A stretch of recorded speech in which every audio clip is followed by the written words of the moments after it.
வணக்கம். எல்லோரும் எப்படி இருக்கீங்க? எல்லோரும் நல்லா இருப்பீங்கன்னு நம்புகிறேன். 2024ஆம் வருடத்தை நம்ம வெற்றிகரமாக முடித்து எப்படா 2025 வரும் அப்படின்னு காத்துக்கிட்டு இருந்தவங்களுக்கு இதோ வந்துடுச்சு.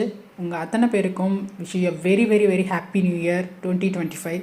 இந்த 2025 ஒரு புது வருஷம் பிறக்குதுனாலே கண்டிப்பாக எல்லாருக்குமே இந்த வருஷம் எப்படி இருக்கும் அப்படிங்கிற ஒரு ஆர்வம் இருக்கும்.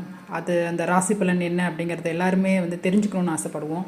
ஸோ அந்த வகையில் இந்த வருஷம் எல்லா கிரகங்களுடைய பயிற்சியும் நடக்க போகுது.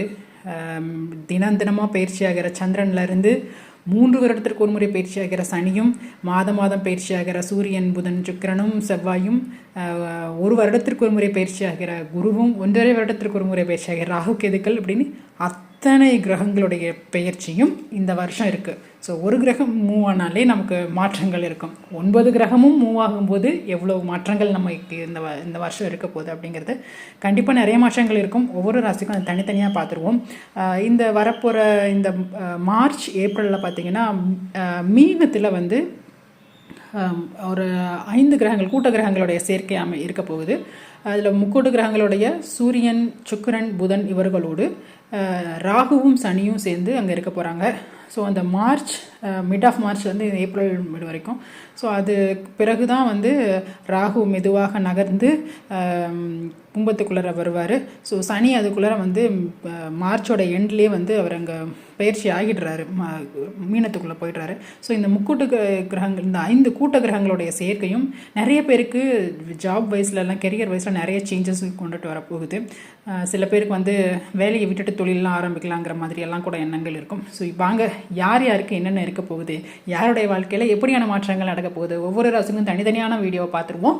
அது மட்டும் இல்லாமல் உங்களுடைய ராசி லக்னம் முன்னாடியே சொல்கிற மாதிரி ரெண்டுக்கும் சேர்த்து உங்களுடைய பலன்களை நீங்கள் பார்த்துக்கோங்க. ஸோ தட் இன்னும் கொஞ்சம் துல்லியமான பலன் கிடைக்கும். உங்களுடைய ராசிக்கு மட்டும் நல்லா இருக்குது, லக்னத்துக்கும் நல்லா இருக்குன்னா சூப்பர். ராசியில் நல்லா இல்லை, லக்னத்துக்கு நல்லா இருந்ததுன்னா ஓகே, ஒரு மாதிரி ஆவரேஜாக போயிடும். ரெண்டுக்குமே நல்லா இல்லையா அப்படின்னாலும் கவலைப்படாதீங்க. உங்கள் சுய ஜாதக தசா புத்தியும் சேர்த்து பார்த்து பலன் எடுத்துக்கலாம். ஓகேங்களா? சரி, வாங்க வீடியோக்குள்ளே போகலாம். ஒவ்வொரு ராசிக்குமான தனித்தனியான புத்தாண்டு ராசி பலன்கள். ஸோ மேஷ ராசிக்கான புத்தாண்டு ராசி பலன்கள். மேஷ ராசிக்கு பார்த்தீங்கன்னா உங்களுடைய ராசிநாதன் செவ்வாய் கரெக்டாக இந்த மிதுனத்திற்கும் கடகத்திற்கும் இடையில் நீசமாகியும் நீசவக்ரமாகியும் இப்படியே இருக்க ஜூன் மாதம் 7ஆம் தேதிக்கு பிறகு தான் அவர் சிம்மத்துக்குள்ளே நுழைகிறார். ஸோ அது வரைக்கும் இந்த மிதுனத்திற்குள்ளே திரும்ப வக்ரகதியில் போயிட்டு அகைன் திரும்ப கடகத்துக்குள்ளே நீசமாகி அப்படி மாதத்துடைய முதல் பகுதி இந்த நீச வக்ரம் நீசம் இந்த இதுக்குள்ளே இருந்துட்டு ஜூன் 7ஆம் தேதிக்கு பிறகு சிம்மத்துக்குள்ளே நகர்ந்து மூவாக ஆரம்பிக்கிறார்.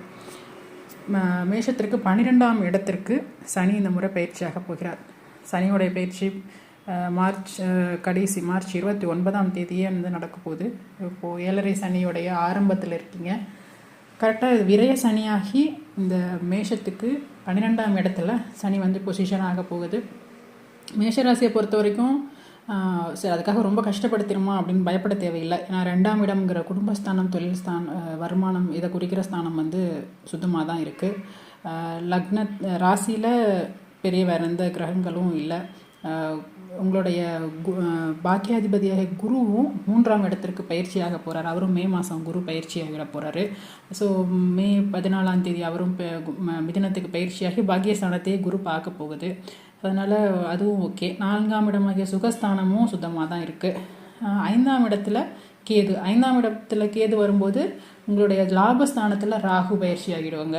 ஸோ இந்த ராகுவும் கேதுவும் அந்த 5-11 அச்சில் செயல்படும் போது 5ஆம் இடம் பூர்வ புண்ணிய ஸ்தானம். ஸோ பூர்வ புண்ணியம் அப்படிங்கிறது அதாவது கடவுளுடைய அனுகிரகம், அதிர்ஷ்டம். உங்களுடைய மனசு ஒரு விஷயத்துக்காக நீங்கள் ஆசைப்பட்டுட்டே இருந்திருப்பீங்க ரொம்ப நாள், அதை வாங்கி கொடுக்க வேண்டியது கடவுளுடைய அனுகிரகம் இருந்தால் நடக்கும் அப்படிங்கிற மாதிரி அந்த பூர்வ புண்ணிய ஸ்தானத்தில் கேது வரும்போது அதை அவ்வளோ ஈஸியாக நடக்க விடாது.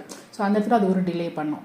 என்ன பண்ணும், ரொம்ப இது பண்ணிட்டோம்னா நீங்கள் பிரார்த்தனைகளை அதிகமாக இவ்வளோ நாள் நீங்கள் ஒரு ஈஸியாக நடக்க வேண்டிய ஒரு விஷயத்த கேது இருக்கும்போது அந்த இடத்துல ஒரு டிலே பண்ணி அதுக்காக உங்களை கொஞ்சம் இயங்க வச்சு இன்னும் கொஞ்சம் பிரார்த்தனையை இன்க்ரீஸ் பண்ணுனா அது உங்களுக்கு நடக்கும். அந்த முக்கியமாக வந்து போன ஜென்மத்துடைய கர்மா அப்படிங்கிறது அந்த 5ஆம் இடம் சார்ந்து, அந்த கர்மா போன ஜென்மத்தில் நீங்கள் விடுபட்ட கர்மா ஏதாவது பெண்டிங் இருக்குன்னா கேது 5ஆம் இடத்துக்கு வரும்போது அந்த விஷயத்தை நடத்திடும். ஸோ எந்த விஷயத்துக்காக இந்த பிறவியில் நீங்கள் வந்திருக்கீங்க, எந்த கர்மா இன்னும் பெண்டிங்கில் இருக்கோ அது சார்ந்த விஷயங்களை உங்களுக்கு இந்த டைமுக்கு வந்து நடக்கும். ஸோ இதுக்கு வந்து நீங்கள் உங்களுடைய இஷ்ட தெய்வத்திட்ட நீங்கள் வந்து பிரார்த்தனைகளை அதிகப்படுத்துவதன் மூலமாக உங்களுடைய அதிர்ஷ்டத்தை நீங்கள் வந்து வாங்கிக்க முடியும். ஸோ இந்த கேது இடத்துல இருக்கிறது மட்டும் கொஞ்சம் அதிர்ஷ்ட குறைச்சல் கொடுக்கும்.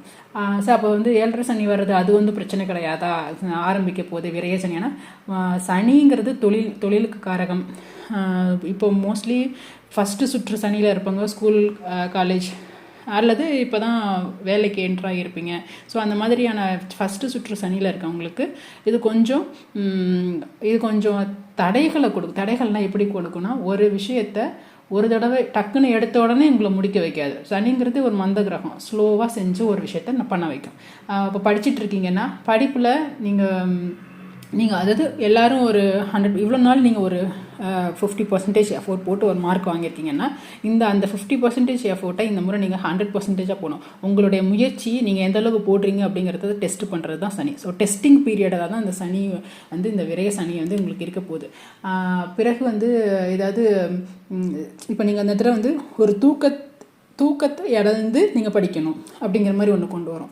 நீங்கள் நார்மலாக ஒரு வேலையை செய்ய போகிறீங்க, இப்போ வந்து ஒரு வேலைக்காக நீங்கள் ஒரு ஆஃபீஸ் போகிறீங்க, அந்த இடத்துல உங்களுக்கு இன்றைக்கி உடனே முடிக்கணும் அப்படிங்கிற மாதிரியான ஒரு ப்ரெஷர் உங்களுக்கு கொடுப்பாங்க.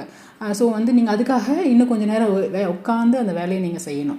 புரியுதா? ஸோ இந்த மாதிரி ஒவ்வொருக்கும் உங்களுடைய பொறுமையை, உங்களுடைய நேரத்தை, உங்களுடைய தூக்கத்தை, உங்களுக்கு நீங்கள் அந்தளவுக்கு எந்தளவுக்கு முயற்சி போடுறீங்க அப்படிங்கிறத இது எல்லாத்துலேயுமே சனி வந்து உங்களுடைய ஆழ நீளத்தை பார்த்து அதுக்கான பலன் நிச்சயமாக கிடைக்கும். ஒருவேளை நீங்கள் வந்து சின்சியராக ஹார்ட் ஒர்க் போடுறீங்க அப்படின்னா கண்டிப்பாக அந்த இடத்துல உங்களுக்கு அது ஒரு டெஸ்டிங் பீரியடாகவே தெரியாது. உங்களுடைய ஹார்ட் ஒர்க்குக்கான பலன் நிச்சயமாக அங்கே கிடச்சிடும். பட் சனிங்கிறது நீதி நியாயம் தவறாத ஆள் தான். ஸோ அதனால் ஒவ்வொன்றையும் வந்து டக்குன்னு அப்படி கைமேல பலன் அப்படின்னு ஈஸியாக கொடுக்காம அவருடைய வழியில் மெதுவாக ஸ்லோ பண்ணி ஆனால் கண்டிப்பாக கொடுப்பாரு. வேலையில் சில மாற்றங்களை கூட கொடுக்கலாம். இப்போ நடுத்தர வயதில் இருக்கீங்க, இது 2வது சுற்று சனியாக இருக்குது, பொங்கு சனியாக இருக்குது. ஏன்னா ஃபஸ்ட்டு சனிங்கிறது மங்கு சனி, 2வது பொங்கு சனி போல். இப்போ வந்து அப்போ கஷ்டம் இருக்காதா, அப்போது நல்லா இருக்குமா அப்படின்னா நல்லா இருக்கும். உங்களுடைய வாழ்க்கையில் தொழிலில் ஒரு வளர்ச்சியை கொண்டு வருகிற சனி இதுவாக தான் இருக்கும். நீங்கள் ஒரு தொழிலில் ஒரு வளர்ச்சியை சந்திக்கணும்னா அதுக்கு நிறைய அலைச்சலையும் சந்திக்கணும், அதற்கான நிறைய கடின உழைப்பையும் சந்திக்கணும். ஸோ உங்களுடைய கஷ்டம் அப்படிங்கிறது இந்த இடத்துல இந்த அலைச்சலும் இந்த கடின உழைப்பும் இந்த விடாமுயற்சியும் அப்படிங்கிறது தான் இந்த இடத்துல வந்து உங்களுக்கு அது கஷ்டமாக தெரியும். ஆனால் இதை நீங்கள் பண்ணும்போது இதோட முடிவில் நீங்கள் பார்த்தீங்கன்னா அதுக்கான ரிசல்ட் ரொம்ப நல்லா இருக்கும். ஸோ அப்படிங்கிற மாதிரி தான் இந்த பொங்கு சனியும் இருக்கும். கடைசி சுற்று சனியாக இருக்க போகிறவங்களுக்கு தான் இந்த சனியில் வந்து ஹெல்த்தில், அதாவது நீங்கள் உங்களுடைய ஒரு 57 58 வயசு, ஒரு 60 வயசு அந்த ரேஞ்சில் இருக்கவங்களுக்கு தான் இது வந்து 3வது சுற்று சனி. இந்த வயசு இல்லை இதுக்கு மேற்பட்ட வயசு இருக்கவங்களுக்கு இது 3வது சுற்று சனியாக இருக்கும். அதாவது தங்கு சனி அப்படிங்கிற மாதிரி. ஸோ இந்த 3வது சுற்று சனி என்ன பண்ணுவார், இவ்வளோ நாள் வரைக்கும் வாழ்க்கையில் ஒரு பாடம் அனுபவம் அப்படிங்கிறத நீங்கள் கற்று வச்சுருப்பீங்க. இந்த அனுபவத்தை உங்களுக்கு வந்து நீங்கள் கற்றுருக்கிறது உண்மையா இல்லையாங்கிறத உங்களுக்கே திருப்பி காட்ட போவார். இந்த அனுபவத்தை சார்ந்து நீங்கள் கற்றுக்கிட்டதை வந்து கரெக்டாக உங்களுக்கு கஷ்டம் வரும்போது நீங்கள் உண்மையிலே மாறாமல் அந்த வந்து உங்கள் அனுபவம் வந்து உங்களுக்கு கை கொடுக்குதா இல்லையா அப்படிங்கிறது வந்து இதை வந்து நீங்கள் பார்க்க போகிறீங்க. உங்கள் உறவுகள் எப்படிப்பட்ட உறவுகள் உங்களை சுற்றி இருக்காங்க அப்படிங்கிறது உங்களுக்கு காட்ட போகுது. ஸோ உங்களுடைய ஹெல்த்து, நீங்கள் இவ்வளோ நாள் வரைக்கும் வயசில் ஆடின ஆட்டத்துக்கெல்லாம் இப்போ பலன். வயசில் நீங்கள் ஹெல்த்தை பார்க்காம விட்டுருந்தீங்கன்னா அதுக்கான பலன், ஹெல்த்தை நல்லா பார்த்துக்கிட்டு இருந்தீங்கன்னா அதுக்கான பலன் அப்படின்னு ஒவ்வொன்றுக்கும் உங்களுடைய வாழ்க்கையில் இவ்வளோ நாள் நீங்கள் இருந்ததற்கான அனுபவமும் இது இருந்ததற்கான பலன் நல்லதாகவும் கெட்டதாகவும் எதுவாக இருந்தாலும் இந்த தங்கு சனியில் காட்டும். ஸோ ஹெல்த்து நீங்கள் வந்து இப்போ நீங்கள் கண்டிப்பாக பார்த்துக்கணும். உங்களுடைய தசாபுத்தி நன்றாக இருக்கிற பட்சத்தில் பெரிய எந்த மேஜர் இம்பேக்டும் கிடையாது. பட் புதுசாக ஏதாவது தொழில் பண்ணுறேன், இந்த நேரத்துக்கு நான் போய் ஏதாவது பண்ணுறேன் அப்படின்னு சொல்லிட்டு எதாவது இறங்கிடாதீங்க. இருக்கிறத வந்து கொஞ்சம் அப்படியே தக்க வச்சுக்கிற மாதிரி பாருங்கள். யாருக்கிட்டையும் எதிர்பார்ப்பு வச்சுருந்தீங்கன்னா குடும்பத்திலேயே பிள்ளைங்கக்கிட்டையோ மற்றவர்கள்கிட்டையோ அனுசரித்து போகிறதுலையோ இல்லை அவங்கக்கிட்ட நீங்கள் ஏதாவது எதிர்பார்ப்பு வச்சிங்கன்னா கண்டிப்பாக அந்த எதிர்பார்ப்பு பூர்த்தி ஆகிறதுலாம் கஷ்டம்தான். ஸோ அதனால் உறவுகளுடைய சின்ன சின்ன இது வரும். பணம் சார்ந்த விஷயம், பணம்னா என்ன சொல்கிறது, நீங்கள் ஏற்கனவே எல்லாருக்கும் கொடுத்துருப்பீங்க, இப்போ உங்களுக்கு தேவை அப்படிங்கும்போது மற்றவர்கள் கொடுத்து உதவ முடியாத ஒரு சூழ்நிலையை ஏற்படுத்தும். அப்போ வந்து நீங்கள் உறவுகளையும் புரிஞ்சுக்குவீங்க. பணத்தை பற்றியும் அப்போ நீங்கள் வாரி அரைச்சிருந்துருக்கலாம், இப்போ தேவைங்கும் போது அது இல்லை அப்படிங்கிறதையும் நீங்கள் ஃபீல் பண்ணுவீங்க. ஸோ இந்த மாதிரியான விஷயங்கள் உங்களுடைய மனம் நலம், உங்களுடைய உடல் நலம், உங்களுடைய பொருளாதாரம், உங்களுடைய உறவு, இதெல்லாம் சம்மந்தப்பட்டு தான் இந்த சனி அப்படிங்கிறது இருக்க போகுது. என்ன கொடுக்கும், எல்லாத்துலேயுமே ஒரு சோதனைகளை கொடுத்து அந்த சோதனையின் மூலமாக உங்களை டெஸ்ட் பண்ணுறதும் மற்றவர்களுடைய பற்றி உங்களுக்கு புரிய வைக்கிறதும் அப்படிங்கிறது எல்லாமே இந்த சனி தசையில் தான், இந்த 7.5 சனியில் தான் நடக்க போகுது. இன்னும் கூடுதலாக உங்களுக்கு ஏதாவது ஒரு சந்திர தசை போயிட்டுருக்கு, உங்களுடைய இதெல்லாம் தாக்கு பிடிக்கிற அளவுக்கு உங்களுடைய மனமானது உங்களுடைய சந்திரன் ராசிக்கு வந்து ஏதாவது ஒரு சுபருடைய தொடர்பு இருந்து அப்படிலாம் உங்களுக்கு சந்திரன் ரொம்ப ஸ்ட்ராங்காக இருக்கார் அப்படிங்கிற பட்சத்தில் நீங்கள் வந்து இந்த 7.5 சனி வந்து ஈஸியாக, அதாவது உங்கள் மனசு வந்து அதை தாங்கிக்கும். சந்திரனும் வீக்காக இருக்குது. உதாரணத்திற்கு உங்களை பிறந்த ஜாதகத்தில் வந்து சந்திரனும் கேதுவும் சேர்ந்து, இல்லை சந்திரன் வேற சனியோடு சேர்ந்து ஆல்ரெடி வந்து மேஷத்தில் உட்காந்துருக்கா. ஸோ அந்த மாதிரி சந்திரன் வீக்காக இருக்குது, அல்லது உங்களுக்கு சந்திர தசையே நடந்துகிட்ருக்கு, சந்திர புத்தியே நடந்துகிட்ருக்குங்கும் போது இந்த 7.5 சனி காலம் கொஞ்சம் கஷ்டப்படுத்தும். அதுலேயும் இந்த விரய சனி இந்த வருஷம் வந்து சில விரயங்களை சந்திக்கும். உங்களுக்கு என்ன வேலையோ அதை நீங்கள் ரொம்ப டு த கோர் நீங்கள் வந்து ரொம்ப சின்சியராக இருக்கீங்க அப்படின்னா கண்டிப்பாக உங்களுக்கு வந்து அதில் எந்த பிரச்சனையும் கிடையாது. ஸோ அதுக்காக வந்து ஏன்னா ராகு 11ஆம் இடத்துல இருக்குது. ஸோ ரொம்ப கஷ்டப்பட்டு பண்ண பொருளாதாரம், ஆனால் 11ஆம் இடத்து ராகு வந்து உங்களுக்கு கண்டிப்பாக பொருளாதாரத்தெல்லாம் ஒன்றும் கெடுக்காது. அதுவும் குருவோட பார்வையில் தான் ராகு இருக்குது. ஸோ அதனால் லாபம் அப்படிங்கிறது இருக்கும். ஒரு கஷ்டத்திற்கு பிறகு ஒரு லாபம் இருக்கும். கஷ்டப்படாமல் ஒரு விஷயம் பண்ண முடியாது இல்லையா? அந்த பிறகு கடினமாக, இப்போ ஸ்டூடெண்ட்ஸாக இருக்கீங்க, கடினமாக படிக்கணும், எஃபோர்ட் அதிகமாக போட்டிங்கன்னா அதுக்கான பலன் இருக்கும். இப்படி தான் வந்து இந்த 2025 வரப்போகிற உங்களுக்கு இந்த 7.5 சனி, அதுவும் ஆரம்பம் விரய சனியாக இப்படி இருக்க போகுது. இருந்தாலும் குரு வந்து உங்களுக்கு பாக்கியாதிபதியாக அவர் 3ஆம் இடத்துல இருக்கிற சகாயஸ்தானத்தில் பலருடைய உதவிகள் கிடைக்கும். ஸோ உங்களுடைய சொந்த பந்தங்கள், நண்பர்கள், உங்களுடைய வட்டங்கள், இவர்கள் எல்லாருமே உதவுவாங்க. குடும்ப வாழ்க்கை 7ஆம் இடத்திற்கும் குரு பார்வை வரப்போகுது. அதனால் திருமணம் இது போன்ற விஷயங்கள்லையும், அதுக்காக 7.5 சனி நடக்குது கல்யாணம் ஆகாதானா அப்படிலாம் கிடையாது. கண்டிப்பாக வந்து 7.5 சனி ஆரம்பித்தாலும் குரு பார்வையும் இருக்குது. உங்களுடைய சுயஜாதகத்தில் கல்யாணம் திருமண நேரம் இருக்குன்னா 7ஆம் இடத்திற்கும் குரு பார்வை இருக்குனாலையும் திருமணத்துக்கான நேரம் இருக்கிறதுனாலையும் திருமணம் சம்மந்தப்பட்ட விஷயங்கள் அதெல்லாமே வந்து ஒன்றும் பிரச்சனை இல்லை, அதெல்லாம் நடக்கும்.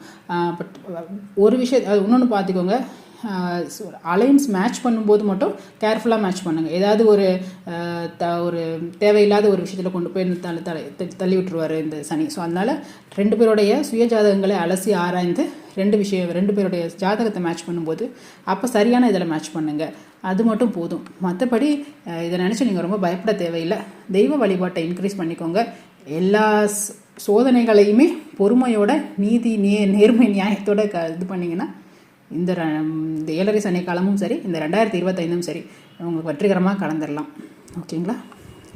ஓகேங்க. இப்போ நீங்கள் பார்த்தது உங்கள் ராசிக்கான புத்தாண்டு ராசி பலன்.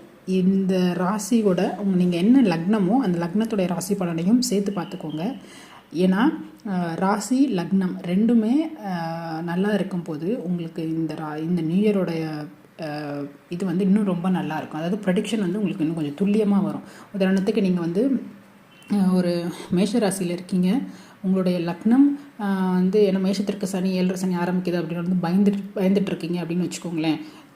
பட் உங்களுடைய லக்னத்துக்கு வந்து இந்த சனி வந்து நல்ல பொசிஷனில் தான் இருக்கார். அப்படிங்கும்போது நீங்கள் வந்து ஒரு ரிஷப லக்னமோ மிதுன லக்னமோ அல்லது வந்து துலாம் லக்னமோ, ஸோ இப்படி ஒரு நல்ல மகர லக்னமோ, இப்படி நல்ல ஒரு லக்னத்துக்கு வந்து உங்களுக்கு வந்து சனி நல்ல ஒரு இடத்துல பயிற்சியாகி இருக்கும்போது இந்த இந்த இந்த பலன், இந்த 7.5 சனியோட இம்பேக்ட் வந்து ரொம்ப உங்களை அஃபெக்ட் பண்ணாது. உங்களுக்கு அது ரொம்ப கடினமாக ஃபீல் பண்ணாது. ஒரு 50% தான். ஸோ ராசி பாதி லக்னம் பாதி. ராசி 50%னா விதியும் மதியும், விதி பாதி மதி பாதிங்கிற மாதிரி உங்களுடைய ராசிங்கிறது உங்களுடைய மனம் மதி. ராசி தான் சந்திரன், ராசி மதி. உங்களுடைய விதிங்கிறது லக்னம். ஸோ விதி பாதி மதிப்பாதி அப்படிங்கும்போது உங்களுடைய லக்னத்திற்கு இந்த ராசி பலன் நன்றாக இருக்கிற பட்சத்தில் உங்களுடைய ராசிக்கான இந்த பலன் வந்து அது நெகட்டிவாகவே இருந்தால் கூட பெருசாக அஃபெக்ட் பண்ணாது. ராசியும் லக்னமும் ரெண்டும் ஒன்றாகி வருது அப்படிங்கும்போது அப்போ வந்து நல்லதாக இருந்தாலும் ரொம்ப நல்லா இருக்கும், கெட்டதாக இருந்தாலும் கொஞ்சம் அழுத்தி செய்கிற மாதிரி இருக்கும். ஸோ இதுதான். அப்போது நீங்கள் ராசி உங்கள் உதாரணத்துக்கு நீங்கள் மேஷ ராசி மிதுன லக்னம்னா மேஷம் மிதுனம் ரெண்டுக்கும் சேர்த்து ஒரு பலன் பார்த்துக்கோங்க. அந்த பலன் உங்களுக்கு இன்னும் கொஞ்சம் துல்லியமாக நடக்கிறது போல் உங்களுக்கு தெரியும். இன்னும் துல்லியமாக போகணும்னா அந்த ஒவ்வொரு இப்போது டிரான்சிட் ஆகிற கிரகங்கள் மேலே உங்களுடைய கோச்சார் உங்களோட பிறந்த ஜாதகத்தில் மிதுனத்தில் இப்போ குரு கோச்சாரத்தில் போக போகிறாரு. ஆல்ரெடி மிதுனத்தில் உங்களுக்கு பிறந்த காலத்தில் ராகு இருக்குது அப்படிங்கிற பட்சத்தில் இந்த ராகு மேலே குரு போகும்போது வர்ற இம்பேக்ட் அந்த மாதிரியும் அது இன்னும் கொஞ்சம் துல்லிய பலன்களில் இன்னுமே போகும். ஸோ பிறந்த ஜாதகத்தில் உங்களுக்கு தசாபுக்தி என்ன நடக்குது, என்ன கிரகம் அந்த இடத்துட்டு அமர்ந்திருக்கு, மீனத்தில் சனி மாற போகிறாரு, மீனத்துக்கு போக போகிறாரு அப்படிங்கும்போது இப்போது ஆல்ரெடி மீனத்தில் உங்களுக்கு என்ன கிரகம் அங்கே பிறந்த ஜாதகத்தில் இருக்குது. ஸோ இதையெல்லாம் பேஸ் பண்ணியும் அது சம்மந்தப்பட்ட விஷயங்களும் உங்களுக்கு நடக்கும். இது உங்களுடைய பிறந்த ஜாதக சார்ட்டு தெரிஞ்சிருந்ததுன்னா பார்க்கலாம். அல்லது உங்களுடைய தசா புத்தியை மட்டும் என்ன தசா என்ன புத்தி நடக்குது அது என்ன அப்படிங்கிறத ஒரு மேலட்டமாக நீங்கள் தெரிஞ்சுக்கிட்டிங்கன்னா ஓகே. இது கோச்சாரத்தில் இதெல்லாம் நடக்க போகுதுங்கும்போது நீங்களே இந்த இயர் என்னென்ன நடக்க போகுது, அடுத்து என்ன நடக்குங்கிறது ஓரளவுக்கு உங்களுக்கே தெளிவாக புரிஞ்சிடும். ஸோ இப்படி தான் இருக்க போகுது. ஓகேங்க, நன்றி. இது மாதிரி ஒவ்வொரு ராசிக்குமான ராசி பலனை எவ்ரி இயர் போட்டுட்ருப்போம், ஒவ்வொரு மாதமும் போடுறோம். நீங்கள் தவறாமல் செக் பண்ணிக்கோங்க, மற்றவங்களுக்கும் ஷேர் பண்ணுங்கள். வணக்கம்.